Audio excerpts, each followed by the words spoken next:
Hello again. This is Broken Bones with a classic review, but this time is not from a movie. This time I decided to go a little bit more experimental, and I'm gonna be talking about all three seasons of The Bear. You know, the Hulu. I don't know if it's Hulu or. Listen, I didn't pay to see this show. That's all I'm gonna say. So I have a lot of things I want to say, as you can tell. And just a little spoiler, the last word that I wrote down is fuck you. So that's what we're gonna see. So the bear. Um I guess we can start by season one.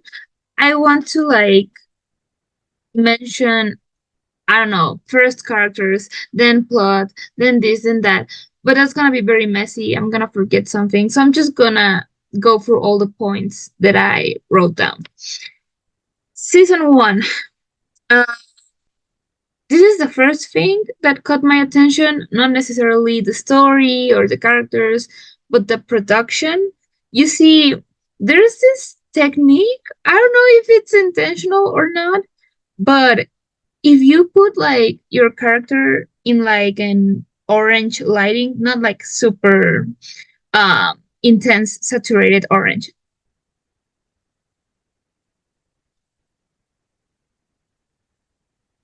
That's my cat, you guys. She's homophobic. Okay, moving in between this dim orange lighting and a cold, not very intense blue lighting. It can make anything look like super cinematic. You know what I mean? So when I saw promotional pictures of the bear, I thought, oh, the production is gonna be insane. This is gonna be it's gonna look like a movie every episode. It's gonna be great. Um, and I'm not saying it isn't. All I'm saying is that one of the first things I noticed is that, for example, you have this very cinematic scene with interesting angles, interesting positions of the camera, and then you see this very boring shot that is the lights are very, or either they're too bright or they're not very, there's not a lot of coordination, there's not a lot of consistency, there's not a lot of consistency with the quality of the shots. Not only that, but also with the quality of the audio. Holy shit, first season of The Bear had a lot of audio problems. Sorry, my cat is being annoying. But so many. It's not even funny. There's something that I noticed, for example, Sydney is talking, whatever, and then she covers her mouth for a second with a box or something, and you can hear how they had to overlay the audio of the cabin, the booth, yeah, the booth audio, and it just sounds like, oh yeah, because I had to bring some stuff, that little yeah, you can see that in some scenes. It's a little weird. I don't, again, very distracting.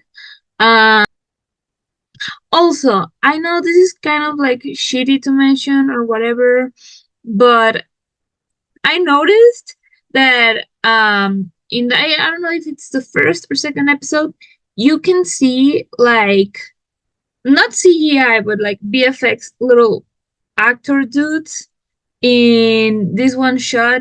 If you've seen the series, when there's this big line of video game fanatics that are waiting to get into the restaurant, and they're all chanting something about the game or something like that.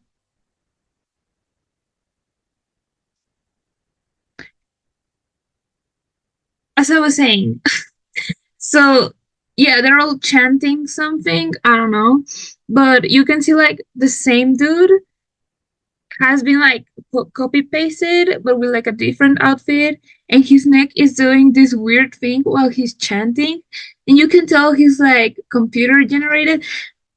it looks a little bad. It's tacky. It's tacky, honestly. But I think the first season, at least, was made during the pandemic. So I get it. You cannot have like a lot of extras, but in the first season they mention a lot of how COVID hit the restaurants or whatever. So it's like, when are we? You know, whatever. So the production is not great. The script. Mm, listen, script and dialogue is not the same. The dialogue is it's pretty decent actually. Like, I noticed that the first season had this thing where they had like really raw, realistic moments in dialogue, and then they would just like put in like a very quick gag that isn't bad, but it's like it felt very weirdly placed because the dialogues in this series feel very, very real, which is great. That's a good thing. It's very realistic. They feel very natural. So putting a little moment of, well, that happened, it's like, like the tone shifts a little bit there. And I don't like that. But like the plot lines and the stories of every episode, they're okay. All right, they're a little bit confusing and messy at first, but around the second half of the season, it all starts coming a little bit more together, you know? So those are some things about the production, um, about the characters. Listen, first season, Sydney, she was a little bit annoying. I'll admit it, but she still felt real and flawed. Okay, there was like still a good balance, you know, even if she could be like a fucking asshole sometimes, which is something I don't see a lot of people talk about, which is a problem, but isn't necessarily the audience's fault. And that's something I'll get to later. And when I say later, I'll probably mention it till the season three notes, because that's where this one problem I have becomes very clear. But in season one, she still felt a little bit balanced. Like, okay, she can be a little bit mean sometimes, but uh, it feels real. It feels a little bit, in par, with everyone else that is fucking insane, right? Carmi. Carmi, um, we meet him, and like, honestly, I don't have like a lot of notes on him, because I think a lot of what we see in season one of Carmi is just like his passion and his how dedicated he is to his craft. You know, more of his lore and more of his like exploration of character comes a little bit later. So I had nothing to say about him in this first season. I guess he works as a protagonist because, we have this like high energy, stressed guy that really doesn't want to be a burden to everyone else, but he knows he has to take the lead, because in a way he has this like god complex, but also he thinks he's just doing things efficiently. So okay, it works, right, for season one, whatever, right? um Something I really, really didn't expect was liking Richie, because usually in this series I hate the classic, you know, conservative, edgy, anti woke type of character. But in this first season, I don't know, something about him, I was like, I fuck with this dude. Like, obviously, IRL, I would probably not, but like, you know what I mean. So I was really like fucking with him. Um, And let me say that first scene when everyone's like doing stuff and Carmi's like, oh well, why didn't Mikey left you the house then? And there's like a lot of things going on. I thought that was a great performance, not only in the writing, in the characters, the actors, all of that. Well, what I will say that I didn't mention a while back was that I noticed some expository text, like not that Carmi comes up and he's like, "Well, this place was founded in," no, but it's like someone else comes and he's like, "Well, tell me about this place," and I get it. We need to set things up, but you could have done that in a little bit smoother, I think, because I've noticed and I know that the fucking writers of this show are capable of doing things very smoothly and very subtlety. They know they're good at subtlety, okay? So I just wish we saw that a little bit more at the beginning, but that's fine. That's fine. I'm willing to forgive that. Not like other things that we'll see later. But yeah, um, I was enjoying it, whatever. And that was until episode 7 that I was like, holy shit. Wow. you know, um, how do I say this? When episode 7 came, uh I was like, my expectations about the show and how I felt about it changed so much. And it made me realize that, like, there's clearly a level of passion in this creative team that are making this series, right? Uh, because, for context, if you don't remember, episode 7 is this like very anxiety filled 27 something episode where it's all one shot. There's no cuts. It's all one shot. It's all in the kitchen, moving around the restaurant in different places. Everyone is like saying stuff and doing stuff, but it's all so well coordinated.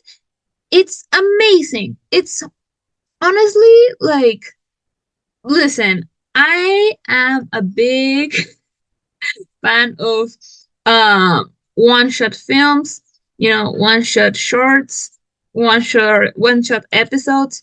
Like that's my shit, okay? Make a fucking Wojak of me being like, but I love that. So I'm biased. But it takes how much coordination and talent and good organizing it takes to make like a good 20 something episode where there's no cuts. That's insane. But I think we see a lot of the characters there. A lot of things are shown. A lot of things are like, I don't know, represented in a way that does not need words. You know, you can feel the episode go like this. You can feel the energy change throughout the whole thing, which again I think it's great because if you're doing edits, it's like, okay, you're a little bit mad here, then around the middle of the episode, things start getting messy. But it's like, no, you have to, as an actor, be changing that like immediately because every second counts, you know? But yeah, I thought that was a great episode. It really made me excited for season 2 because I was like, we are cooking, literally, right here. So yeah, I gave season 1 9.3 out of 10, and I was excited for season 2. So, season 2. The first thing that I was like, oh my god, was how much I was like really getting attached to Richie. I know I said I was going to talk about like the characters a while back, but honestly, like in season 1, like I was still giving everyone a little bit of the benefit of the doubt because like I didn't want to outright love or hate them because they felt very flawed. Partially because that's how their character are, but also like partially because of the writers. And I know that sounds like it's the same. No, no, no. Like, I mean, flawed as to the writing was flawed in some parts. So I was like, you know what? Let's give it the benefit of doubt. Maybe it will be more fleshed out in season two. That's fine. Okay. So I really didn't have a lot to say about them. But for example, the first impression I got from Tina is that she was a bossy bitch that just hated everyone. She's hardworking and everything. But after she started gaining respect for fucking Sydney, I was like, okay, she's like tough on the outside, soft on the inside, all of that. Other characters like, for example, Fack in season one, I was like, like, this guy is cute, he's funny. I hope he just stays that way, like the comedic gag. You notice how I'm saying certain things that we'll go back to? Yeah. Whatever though. Season two, okay? I started loving Richie more. You can tell they really cared about crafting his story in a very like beautiful way. And I really appreciate that because it was very well constructed. Like, his whole arc was amazing. And I really relate to him, like, deeply. I relate to him in so many ways. Um Also, one of my favorite things happens in this season, which is something that I think should be like very basic, like TV shows or series writing. That is that every season should feel like it's like the tone or something changes. You know, I don't know.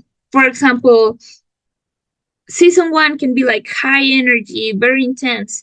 Second season, things calm down a little bit more. We see a little bit of introspection in individual characters, right?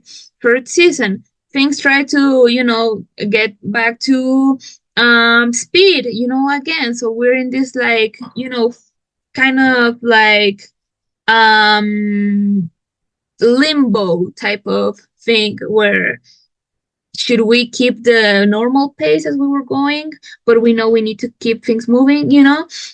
Fourth season, and I'm not specifically talking about the bear, but fourth season, everything is technically back to normal, but it really isn't, because it's all the same, but it really isn't.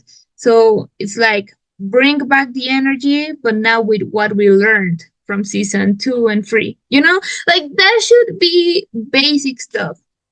Again, I'll bring back that later. I think season two makes that greatly, because, again, as I just said, season one of The Bear feels very anxious, very hectic, all of that, and everyone is like cramped up in one place. So season two, sending everyone off to different places and making things a little bit calmer, is amazing, because that tone switch is good to learn more about the characters, to see how they interact in different situations. I loved seeing Marcus going to Copenhagen. I don't know how you say it, and meeting Carmi's ex friend. Well, they worked together, so ex kitchen mate. I forgot his name, but he's played by the guy that looks like a kid, but is like a man. You know who I'm talking about. So I like that. I really like that tone switch, and that like moment where everyone is like, learning and trying to be better, because we want to make the Bear a great restaurant, right? But first we need like personal self-improvement. And I think that was amazing, right? Oh, but still, I have here is where I start seeing some problems, okay? And like, a lot of the little problems that I've been having in season one and two, they all explode in season three. But for example, in season two, I made note of how I but there was a wasted opportunity for systematic criticism. Okay, because one of the fears that Sydney is constantly having is like, bro, I see all these kitchens, all these restaurants are like closing doors, and they're all like going into closure. And of course, she's starting this project with Carmi. She wants things to go well, but it's like the inevitable truth. That's what. There's even this point where Carmi uses this phrase, right? Waiting for the second shoe or something. That is basically that, waiting for that inevitable to happen. So you could have made a little bit of exploration, criticism to maybe why all these restaurants are closing down. Like one of the excuses they give and reasons is like COVID, but we know there's more to that. Like, come on, like this show is really big on loving the city, loving Chicago, loving the people, but then you don't like really get into how the working class and all these local restaurants are being affected by other things other than a virus. We'll get back to that later. So yeah, I was starting to feel a little weird about that, right? Oh my god. This note that I made here aged so poorly. It says Marcus loves her so much. Oh my god, talking about Sydney. Listen, at first it was cute, okay? At first I was like, holy shit, I like their friendship. I like that you don't really know if they're going to go somewhere, as more of a friendship. But I like their little cute moments, platonic or not. Nice, cute. I also made sure to note the subtlety of everything. Everything, the little glances, the little moments in dialogue and body language. That was great. Greatly executed. That is nice writing, okay? But here comes the problem. Fucking and I know you guys know who I'm gonna talk about. And I know I will sound like a angry man dude, but what the fuck is up with Claire? Listen, listen. I also ship Carmi and Sydney. Who doesn't? I mean, my friend Bandit doesn't, but he's stupid. Okay, we don't talk about him. My point here is that I don't dislike Claire because she is getting in the way of my ship. I hate her not only because she's fucking unnecessary as hell and she was introduced to the show out of fucking nowhere, but also because it shows one of my problems with the writers. And listen, I don't know what was the goal with Claire, but also I kind of feel like I know what was the goal, right? So here's my hypothesis. Claire is kind of used as a way, as a representation to show how, Carmi is, he isn't very comfortable about uh, being vulnerable, being calm around other people, how he's still like latching on to his past. That's one thing about his character. He latches on a lot to his past. So Claire representing his past and everything he left behind would make sense, right?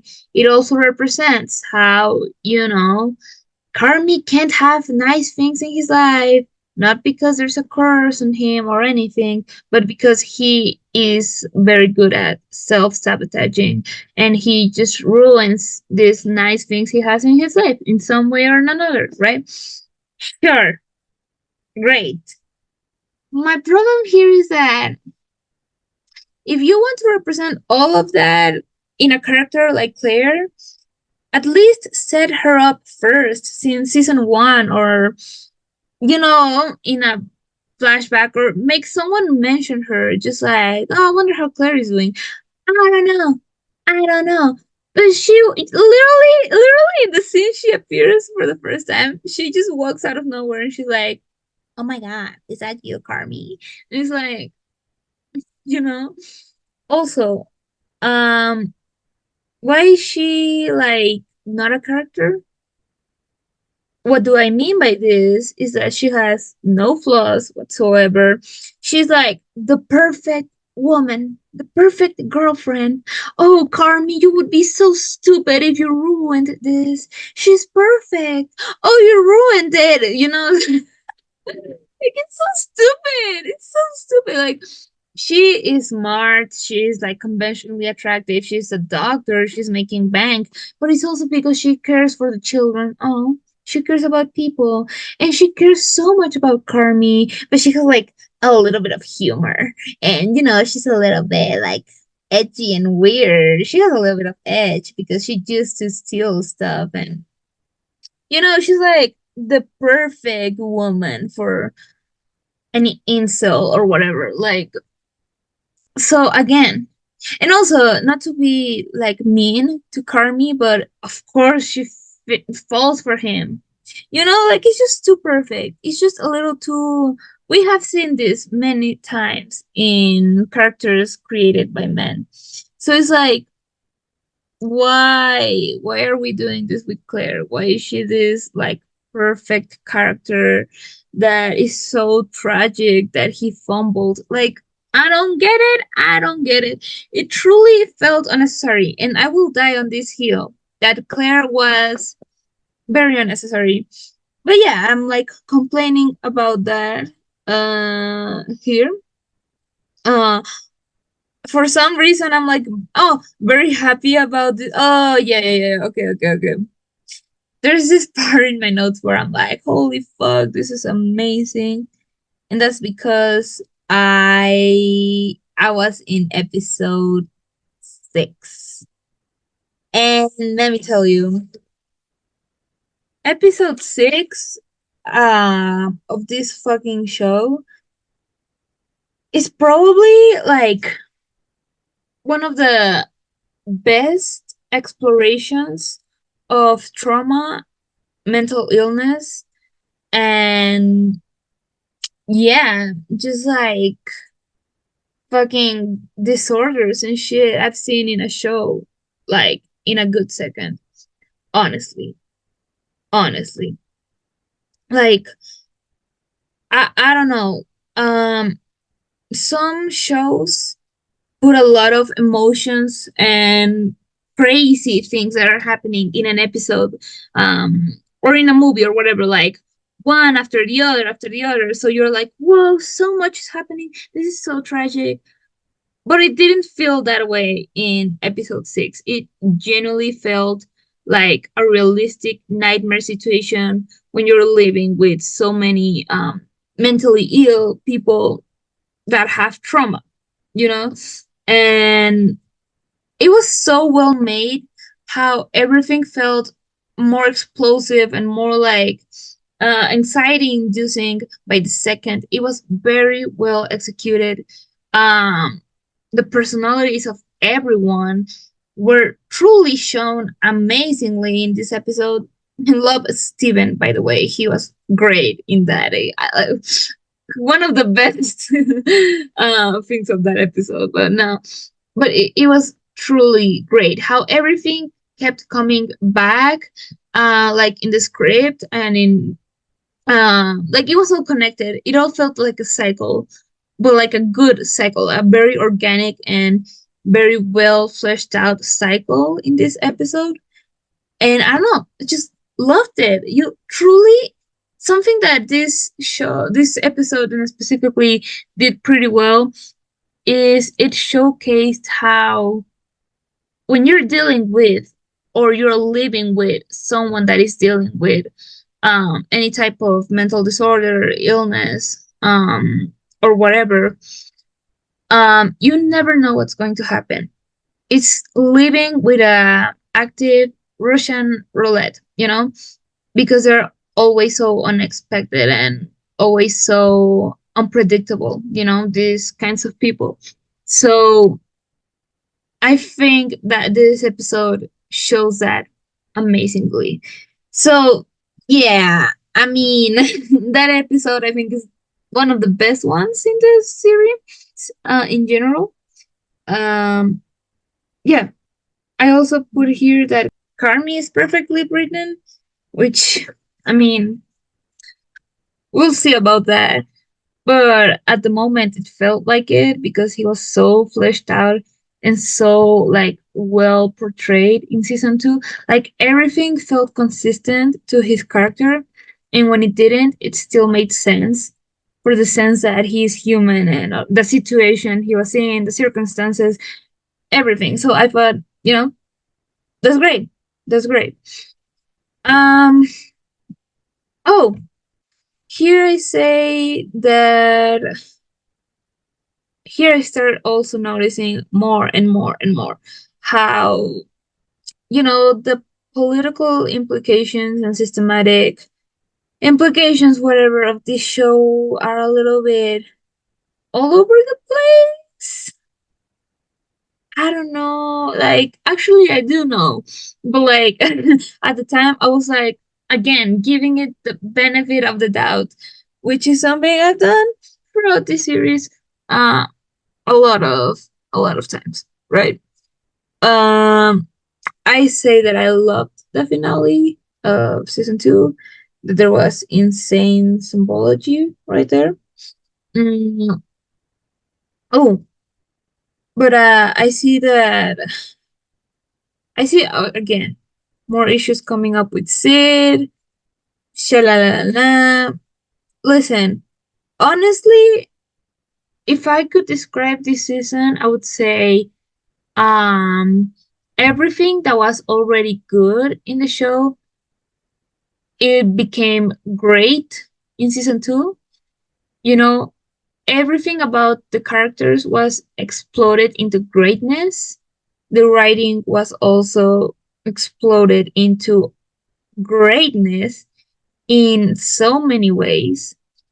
Um, but it also started planting seeds of questioning, of doubt that I have, and also started planting seeds of problems that I have with the show that again will all explode in season three. Talking about season three, by the way, I gave season two 10 out of 10. Now, season three, uh, right off the bat, I was like, okay, uh, we are starting with a lot of flashbacks, right, guys?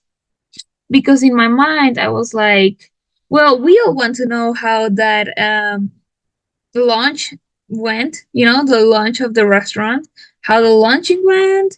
We'll want to know, like, was it trash? Was it great at the end? Like, how do we feel about that moment?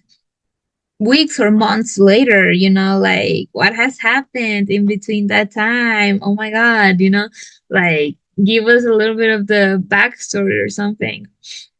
But I quickly noticed that episode one was all over the place. All over the place.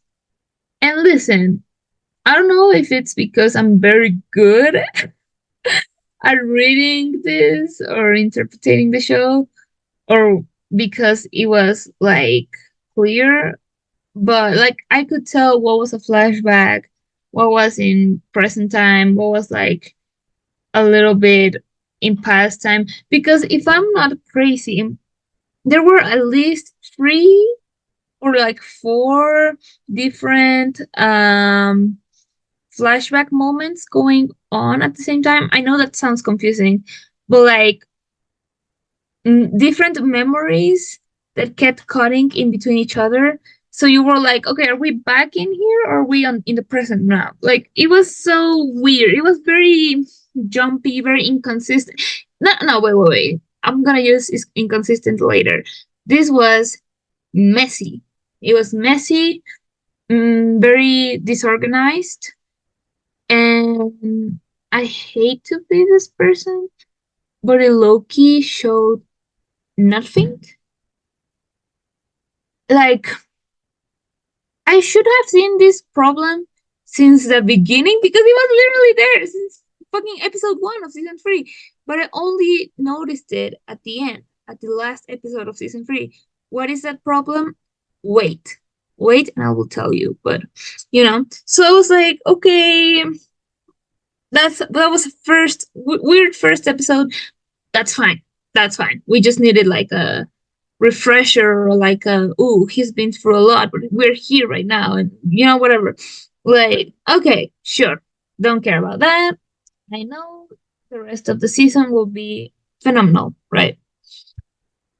uh but then we come into, you know uh episode 2, and something felt off.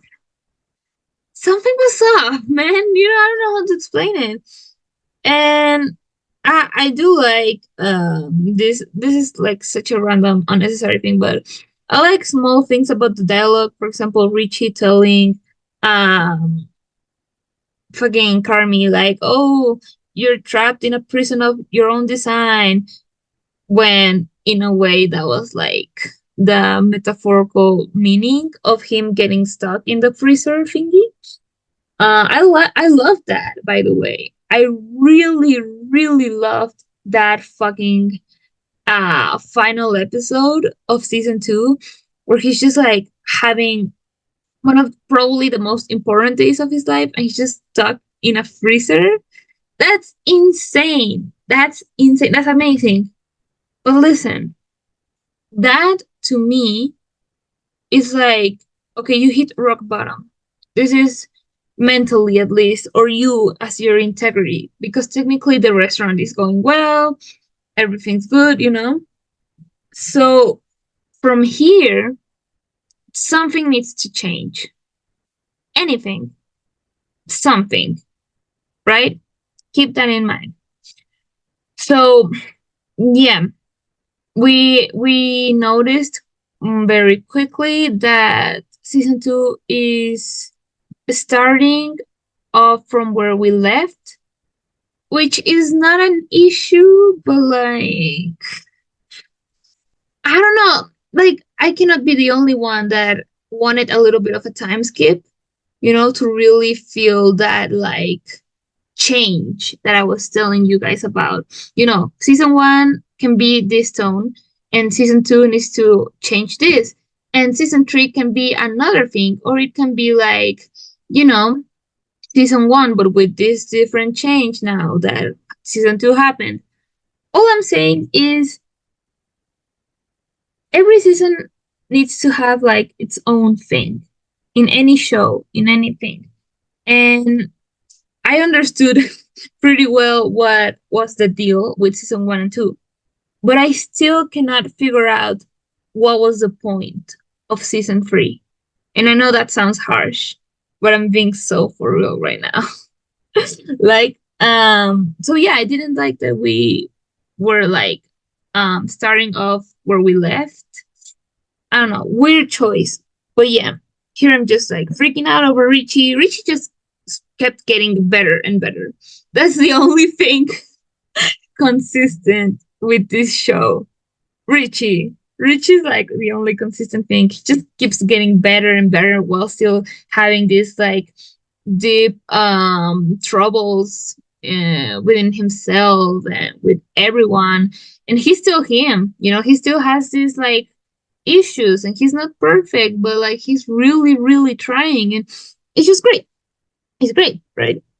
um Something that I started to notice is like, whoa, they're like very fucking pretentious. Like the cooking, the kitchen, um, the show, maybe even, right? And I was like, what is the show telling me about this new change? What do I mean by this? What I mean is the show like portraying this as something good or as something that is probably missing the point, that the whole point of the beef, the restaurant, the original restaurant, or maybe even missing the whole point of wanting to renew it as the bear.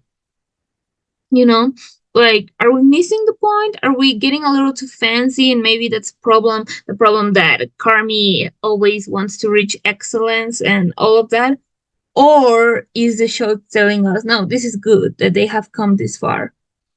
I guess in a way it's open to interpretation when you consider success, which, okay, I can give you that. That's okay. Thank you for not putting your own vision of what is correct and what is not with some of the choices the characters make, you as a writer. But here comes another problem, that is, again, the political implications. Now we can finally talk about that.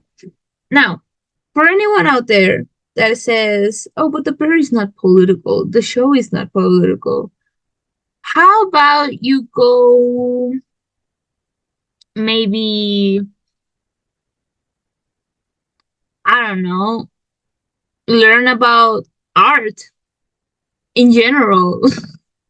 Like, not even like in a professional way, just in a basic way. One of the things you'll notice fairly quickly is that everything is political, all art is political, and I really doubt there's no political art, you know?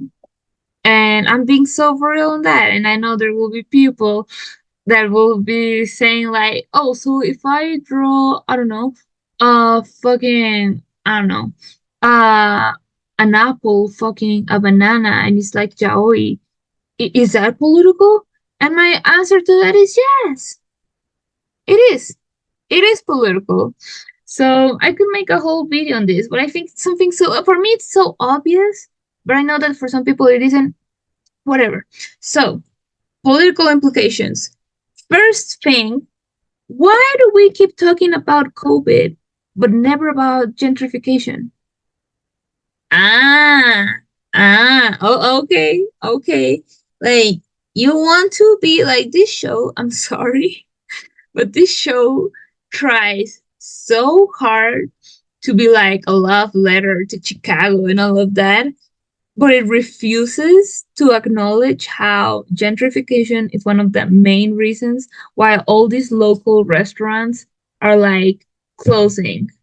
You know, it was like, oh, COVID hit, and these things happen because of organization, and having a restaurant is very hard. So of course they're gonna close down. It's like, yeah, sure.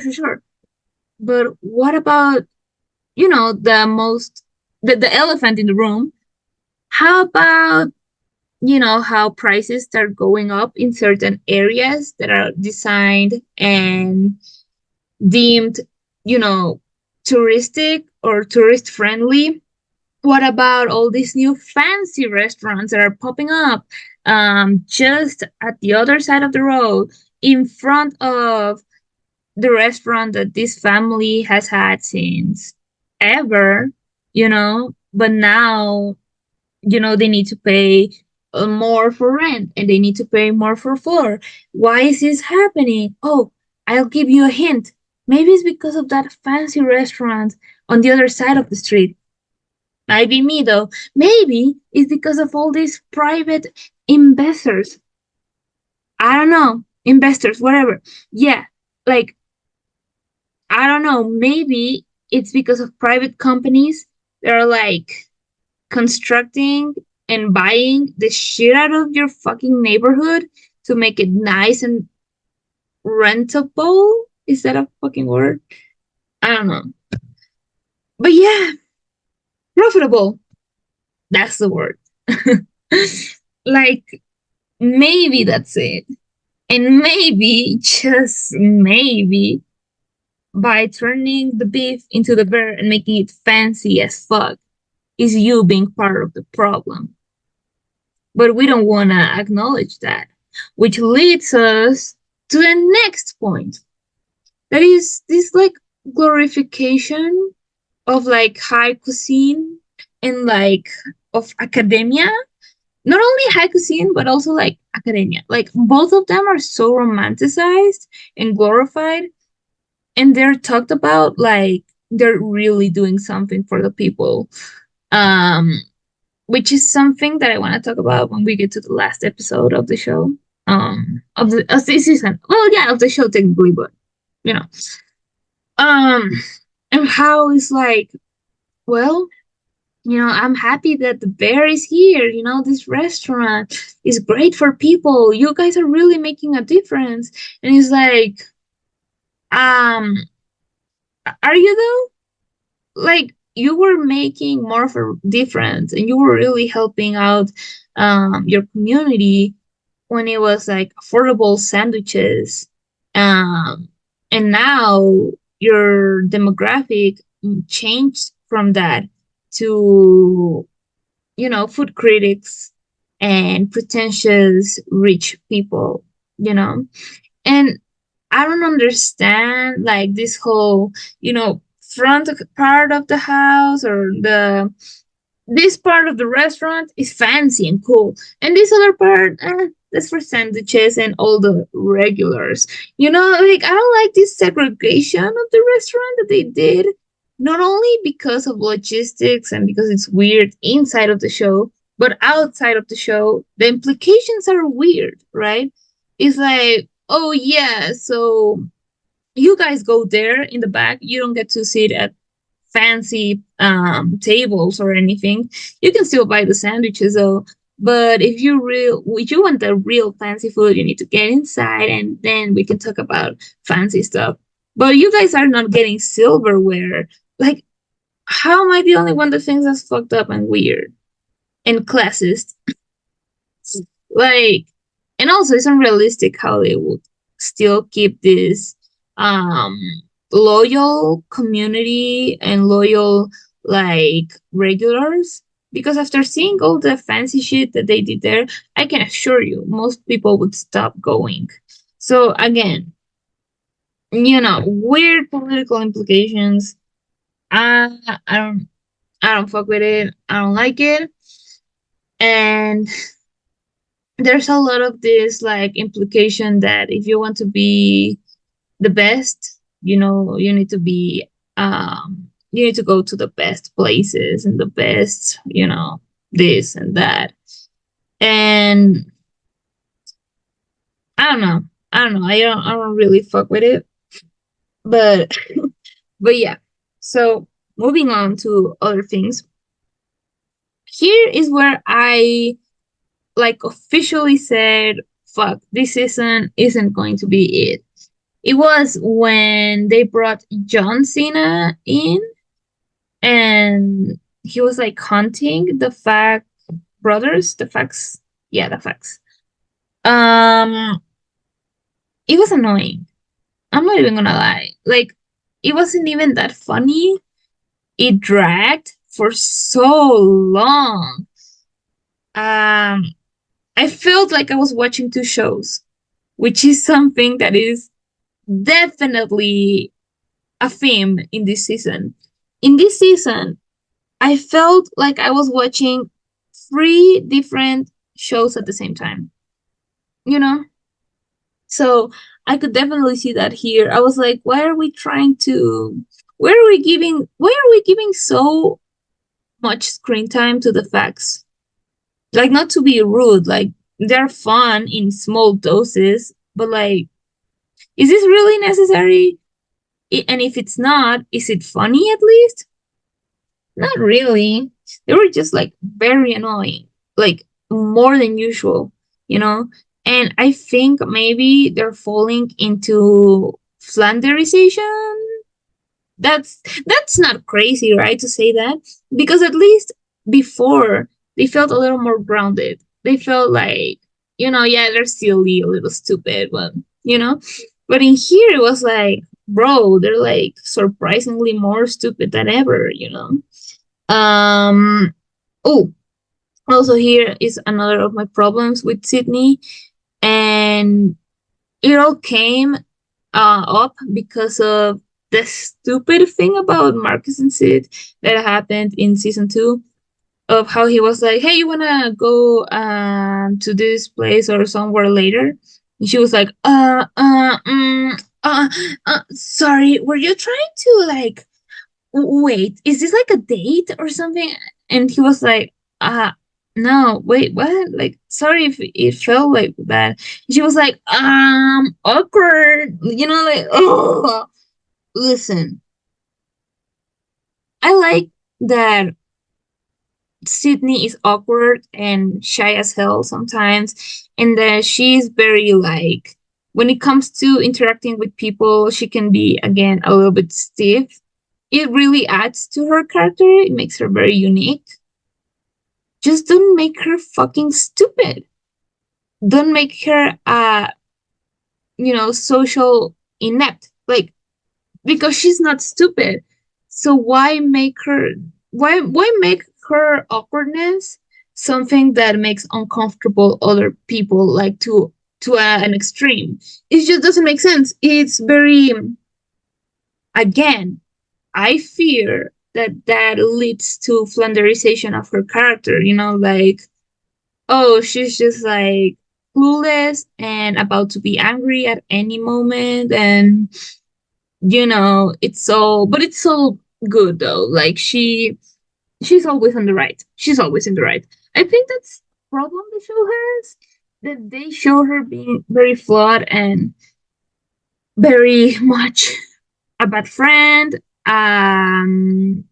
doing all this stuff that isn't necessarily the greatest, but then they're like, oh, but it wasn't her fault, she did nothing wrong, and everyone needs to apologize to her, not the other way around.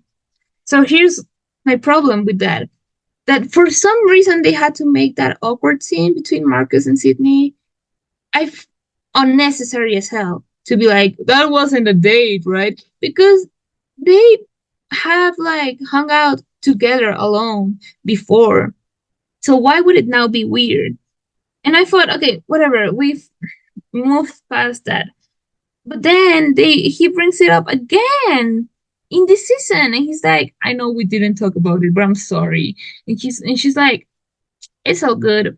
But it's like, sorry, but in my opinion, Marcus didn't make it awkward. It was her. She made it weird. And I don't think Marcus had to apologize like at all. So that was very unnecessary. That made me mad. But yeah. That's like the first half of season 3. Now, second half of season 3. Uh Episode 6, the Tina centered episode. I liked it. I thought it was very good. I'll be honest, I know everyone was hyping this episode because Ayo directed it, which is Sydney's actress. And if you like didn't tell me, I would have never noticed that something changed, or oh, that's different from the other. Like, it just felt like any other episode. I'm sorry. It just felt so okay in the directing part. The script was pretty great though. I really liked the script in that one. It felt grounded. It felt connected to other seasons. Something that we don't really see with other episodes in this season. But yeah, I liked it.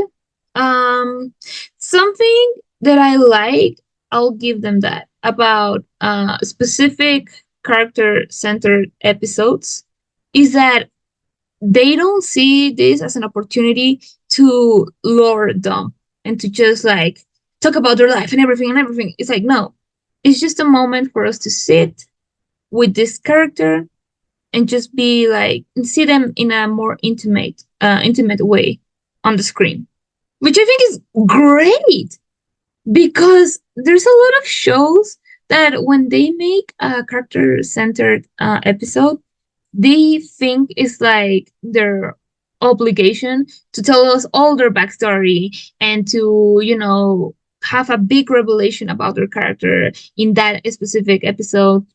And it's not necessarily bad, but it's like expected. And the fact that they don't do that here and they just make it about them and that's it. I love that. I really, really love that. So there you go. Uh I'm still mad about Claire here because literally why are we still trying to make it a thing? Like, I'm sorry, but I think at this point the show is contradicting itself a little bit, and I'll tell you why. Because I think it was around the end, yeah, around the end of season 2, that there is this amazing moment where um Carmi is having like this panic attack in the alleyway, and he starts thinking about Claire and about Mikey and about his family and everything. And even the music in the background is like playing backwards, and everything is all like mashed together. Like, like all of these things that I just told you, Claire, Mikey, his family, his co workers, are like all cramped up into maybe his past. What I was saying a while back, his past, everything he's latching up to, everything he cannot move on from, and it's so like, "Argh!" But then he has like, he stops. The music starts like playing normal, like normally, and he starts thinking about Sydney, and you can see how he like very visibly starts slowing down and breathing, and he even starts smiling just by thinking about her. And when he's like calm, he just stands up and goes back to work. Like, is that type of show not tell and the type of subtext that I adore in filmography and cinema and all of that, because he didn't say a thing, there was no narrator, nothing, but we can still like have our interpretation, and we can deduce from that sequence that, Sydney in a way is like a breath of fresh air for Carmi. She represents change. She represents, new things, new people. She represents peace. She represents balance to him. She represents all these positive things that he does not feel with his family, with Claire, with all of that, right? So, him just like thinking and thinking of Claire, this season, it was like, I know he fucked up and he feels guilty, but it was more than just guilt. It was more like, oh, she was my safe space, when it really wasn't, you know? So I don't like that now Sydney is just part of work and it's just someone else that is annoying me because me, Carmy Boy, wants to be perfect. And oh, Claire, she really got me. She really was the one. And it's like, wait, something changed there. That was not the, you know? So again, stop trying to make Claire happen. She's not gonna happen. I don't like her. She's unnecessary. But also you as a show, you are contradicting yourself. So okay, moving on. What? Oh, this is such a stupid little thing that I noticed that I don't like. But listen, uh, having like a live performance song in your show or movie is okay, it's nice, it's cute. But for some reason, this show kept doing it and doing it, and they never cut out the whoa, whoa, which leads to very awkward moments, in my opinion. That's just that's just a stupid detail that I noticed. But yeah, again, I'm also mentioning here how everything feels disconnected.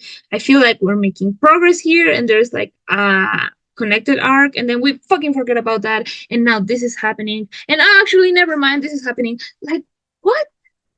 Like, so much is happening, but nothing is happening. That's how I would describe this season. Everything is happening and nothing is at the same time, you know? Um Here I wrote down a moment that also seems like, forgettable, but to me it made me think, okay?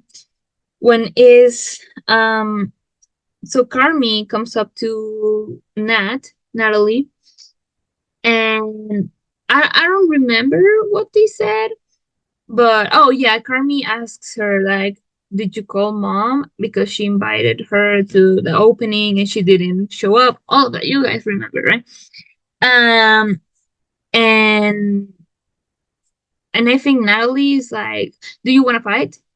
Uh, did you call Claire or something like that?" Which is like, I don't remember it, but in some point she says, "Do you want to fight?" Which is something she tells Carmi, I think in season one. Which, listen, this made me think about a lot of things. In my opinion, it's a very like aggressive and like honestly kind of cringy thing to say when your brother is just like trying to ask you something like, "Do you want to fight? Do you want to fight?" So I was like, okay, in season one, it's understandable why she's like that. But we've been through so much and she's still being like childish like that with him, you know?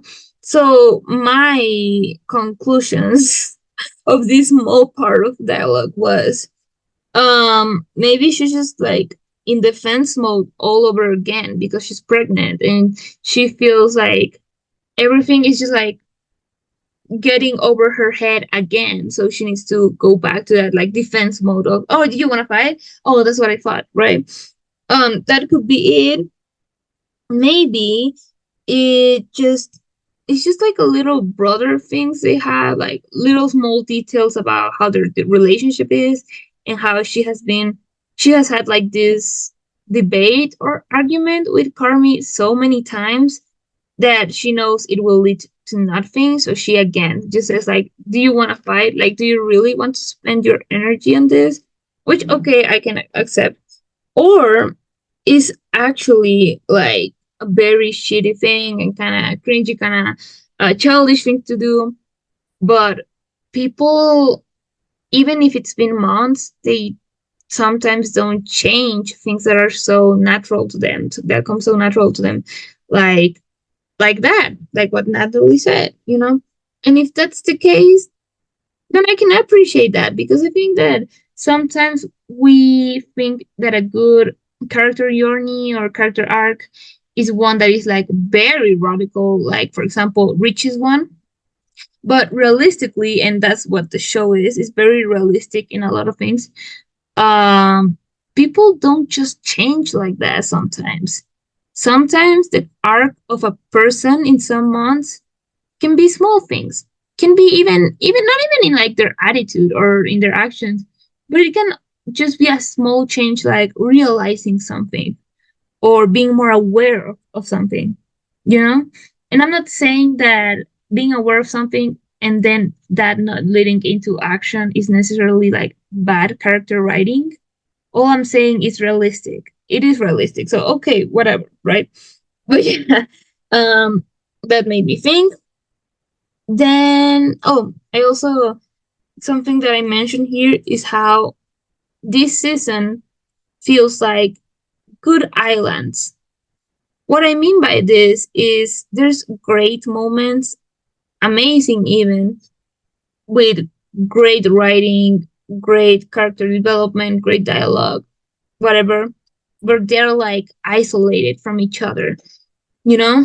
It feels like sometimes it shines through, the whole point of this show, the original objective, the fucking talent of the writers, and then we go back to weird nonsense. So it's like good little islands. They're not even connected to each other, but they're just there. For example, the whole pregnant thing plotline with Natalie, like of course episode 8, and that is the episode where all the pregnancy happens. um it made me cry. It was like a very beautiful episode, very much needed, like closure with her mom or whatever. But then we just fucking forget about it. The baby is due. We don't even see her being like nothing. We just cut out of it. I legit, it feels like we, um, I don't know, fucking skipped over some scenes. Like there was so much build up for this, and then to not show the payoff, and then not to even like show I don't know, fucking Richie or someone calling her, be like, is she here already? And I don't know, we hear Natalie from the other side of the phone being like, yes, yes, she's here, you know, and you hear like, what? Not even that. It was nothing, nothing. Like it was all just so like, then why all the build up? Again, everything is so disconnected from everything. Um, and you know what's the? Yeah, oh, okay, again, I'm fucking complaining about Claire again. But you know what's the worst thing? That I seriously feel like not a lot changed this season. You know, like I feel like we just saw them hang out and get angry and get threats and get through, you know, important moments and cool moments, but it all means nothing to this season apparently, you know. Um but yeah, I think the rest of the comments I made are a lot of the things I already mentioned. How I like reaching, how the facts are becoming like a problem, like a very unnecessary, very unfunny, very annoying problem to the show, I think. Again, that there's a lot of build up and no payoff, all of that, and how Sydney's and Carmi's relationship this season was so weird, just so weird. Like everything we saw with these two, like in the last two seasons, you know, Loki went to trash this season. This is just an example, but for example, uh, I remember Carmi telling her like, "Hey, from now on, all my focus is on you, chef." You know, and season three is like, no, I changed the whole thing. Okay. No, we're doing things like I won. Bye. You know, like what? Like what happened there? What happened with their fucking relationship, man? It was going so well, troubled and flawed, but it was going well. You know, it was like well constructed and shit, and it just it just didn't go nowhere, right? So there's that. Um, there's a lot of elitism in some ways. There's a lot of glorification again of high cuisine, and there's no better like scene that shows that. Not even scene, but like, you know what, let's talk about it. The time has come. Episode 10 of season 3. This fucking thing, this episode shows, like, I think my main and my major problems of this season. And maybe series, no, but not specifically this season. First one, no plot, just vibes. And you cannot argue with me. You know exactly what I mean. Um, it feels very disconnected. It feels like every episode something is happening, but I couldn't tell you the plot. And if I did, it would sound like a scene or a moment, not necessarily a whole episode, you know? So no plots, just vibes. Second, sorry, but the flashbacks are abused in this shit. And not even like scenes that have like people talking and then happens this and then that happens and blah blah blah. No, I mean like random shots of things we have already seen, which is something that the show loves to do, which I don't know why.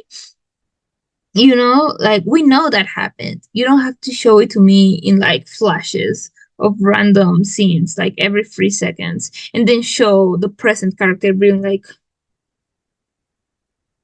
bro, I'm not saying you can't do that. All I'm saying is that shit was tacky as hell.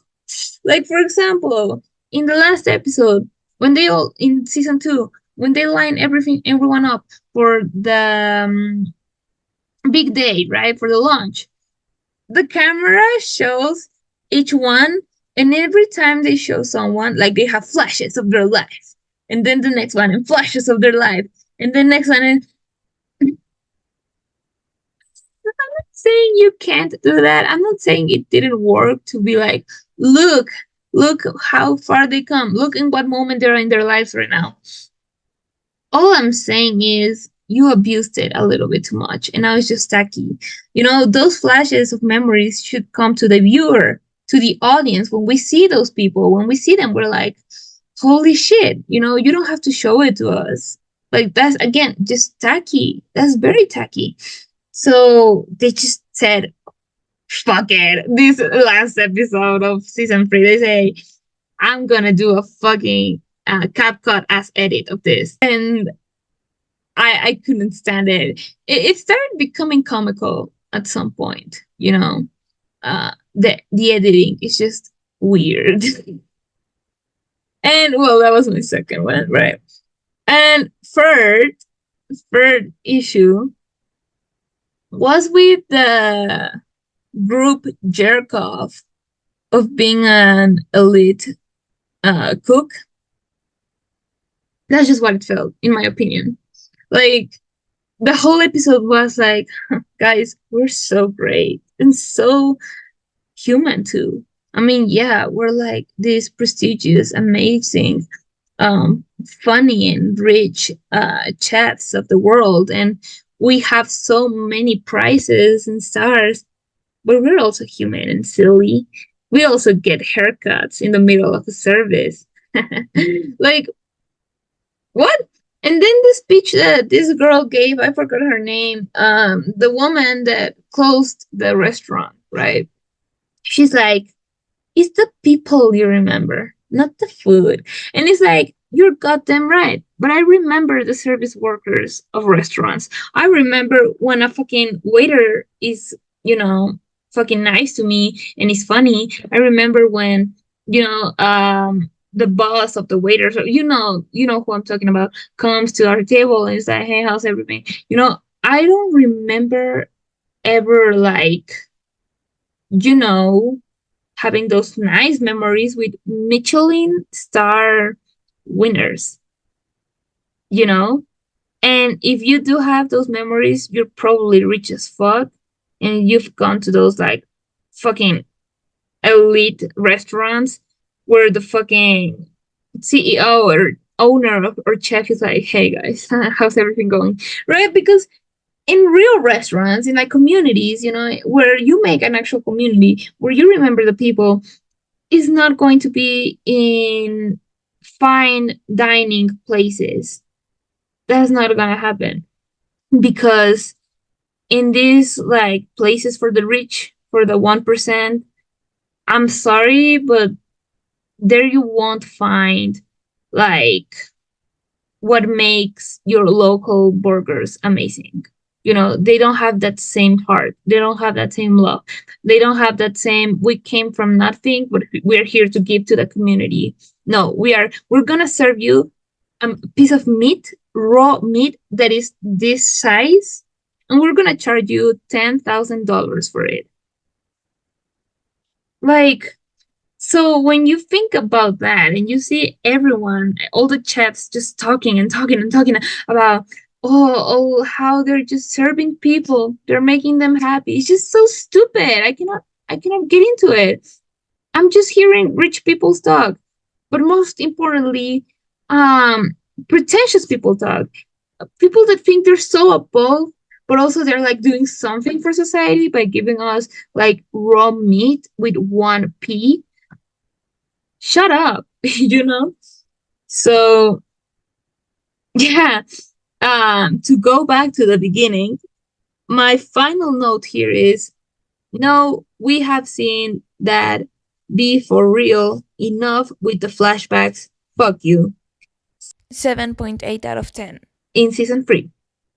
So yeah, um those were my thoughts. Those are my thoughts on the bear. I'm not saying it doesn't have its moments, the real human moments that make you connect with it.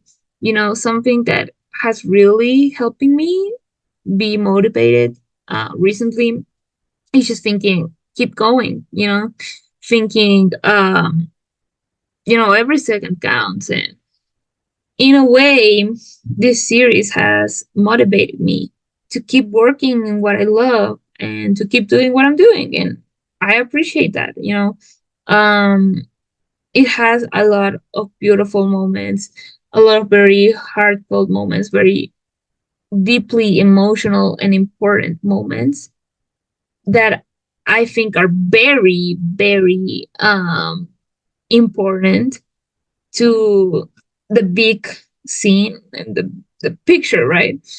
Not only of life, but of cinema, whatever, right? Not cinema because that's for movies, but you know what I mean, like filmography, all of that, and writing, all of that, art in general, and it has some problems that I can ignore and some that I can't. By the way, that last fuck you was specifically because it said to be continued, and that shit is low key tacky as hell sometimes. Like to be continued. Yeah, we know, dude. Whatever. Um, but yeah, like it has the good, the bad, and the ugly.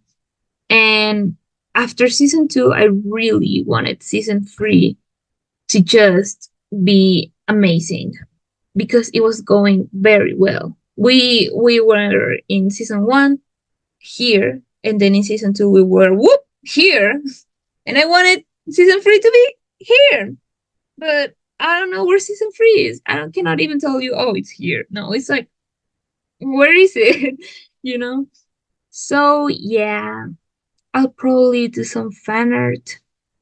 I'll probably I don't know um watch some posts and edits about it and then forget about it because that's the thing that sucks with series that have great moments that are like overshadowed or like um I don't know. Yeah, they're like overshadowed by something very mid and very bad, that comes later after that great thing. And unfortunately, that has been the case with The Bear with Me. I could have left that nice, amazing, wow, that series was amazing feeling after season 2. But now after season 3, I'm like, it was a good show. It was okay, you know? So, yeah, those were my thoughts. Thank you so much for watching. If you are watching this, like the whole thing, um, I don't know. I'll post whenever I post. See ya.